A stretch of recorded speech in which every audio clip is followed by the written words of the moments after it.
राज्यसेवेची पूर्वपरीक्षा झालेली आहे. आत्ता नेमकं काय करू? तर राज्यसेवेच्या मुख्य परीक्षेचा अभ्यास करू की कंबाईनच्या पूर्वपरीक्षेचा अभ्यास करू?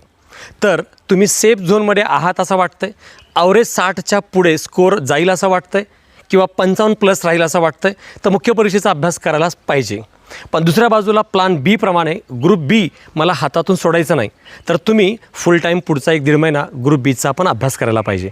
ग्रुप बीचा अभ्यास करताना GSचा अप्रत्यक्ष अभ्यास चालू आहे असं समजून ऑप्शनल आणि एक एसएचा पेपरचा अभ्यास 2-4 तास चालू ठेवून कंबाईन ग्रुप बीकडे लक्ष ठेवायला हरकत नाही. पण एक सोडतो आणि एक धरतो असं करणं जरा रिस्की होऊ शकतं.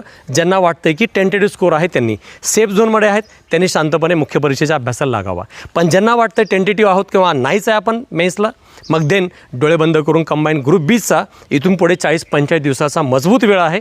ग्रुप बीच्या पूर्वपरीक्षेच्या अभ्यासाला लागा.